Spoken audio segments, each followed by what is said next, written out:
Hello, this is the RPG Crawler, and welcome to Indie Game Friday, the series where I take a look at independent role-playing games. This week we're going to take a look at a role-playing game / simulation game, Shopkeep. Developed by a 3-man team and published by Excalibur and Merge Games, this game theoretically came out of early access on Steam on May 20th, 2016, and is available for $9.99 US. In Shopkeep, you play the part of an item shopkeeper in a fantasy realm, outfitting adventurers by setting up your storefront, stocking items they want, setting prices, etc. Simple in concept, this actually makes for a rather deep gameplay, since several systems are involved. Play takes place primarily in the shop itself and the surrounding town, although you do have a home that you can set up as well.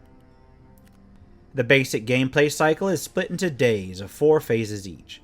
You have an unlimited time in your build phase preceding each day, during which time you can run around your shop repairing items, cleaning up, setting up stock for the next day, or placing new displays. The other 3 phases are during business hours, morning, day, and evening.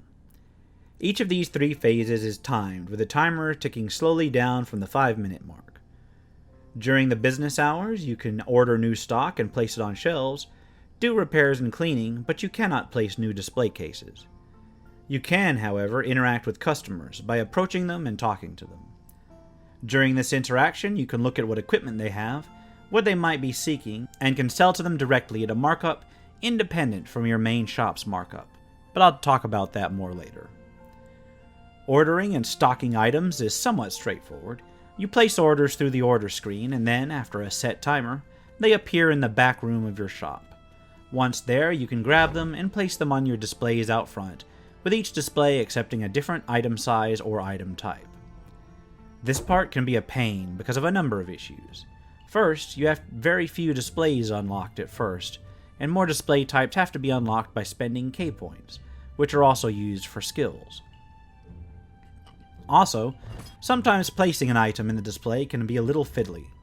Not enough to delay you during the initial setup, but when you have several customers throwing items all over your shop, it can delay you quite a bit.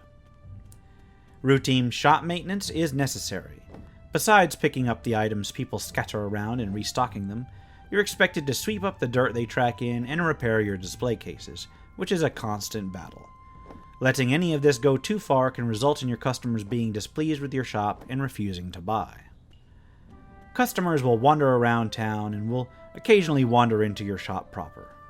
They'll be seeking something in particular, and if you have it on display, and if they are satisfied with the price and the state of your shop, they'll purchase it. If they aren't, they'll either steal it like a dirty thief, or just randomly throw the item on the floor like a complete asshole. If you catch a thief in the act, you can enter a combat mode and chase them down, kill them, and take your item back. Or you can just enter combat mode and go nuts on innocent bystanders, but there are penalties for doing so. I had a problem determining the difference between the thieves and the random goods-tossing folk during play, and I did manage to zap quite a few of the random quote-unquote innocent people by mistake. You make a profit by setting a markup on each item you place. Generally, I've found that you can set markups for things in your shop much higher than you can when just selling the item face-to-face. Picking the right markup can be a challenge, as if you set it too high, you won't sell many items and you risk thieves, while if you set it too low, you may not be making enough to make the restock time worth your while. Your customers have different character classes, and this will govern the sorts of items they are interested in. Each day, a series of hot items are generated for each class, and they detail items that you might want to stock up on. Furthermore, quests are available, which grant you bonus K points on completion. These generally take the form of selling a certain number of items of a certain particular type. K points are used to purchase skills and unlocks. You can purchase skills that heighten the effectiveness of certain actions, decrease the time it takes for orders to arrive, etc. But they're also used to unlock certain classes of customer, upgrade the types of gear you can provide for these customers, and unlock different store elements, such as display cases and so forth. You can also eventually unlock and upgrade a champion, who goes out to adventure and brings you the things that they earn.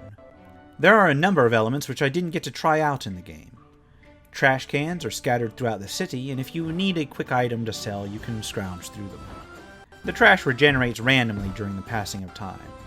As the adventurers you outfit are successful in return, their demands increase, and you can unlock a bot that helps to maintain the shop and chase out thieves. There are various add-ons that you can place in the back room, and on occasion barbarian invasions will sweep through, which can be damaging to your shop, but they can supposedly be appeased by leaving cooked meat out to distract them. Overall, it's an interesting game, but not without its flaws. The interface is atrocious, for instance, and the feedback during the various modes doesn't really make it clear what you are supposed to do a lot of times.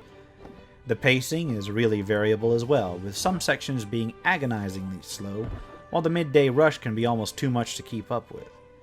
The good news is that since coming out of early access, the developers have been responsive and active, and indeed, I think a patch even came out after I completed recording this review, adding more functionality and fixing a few things.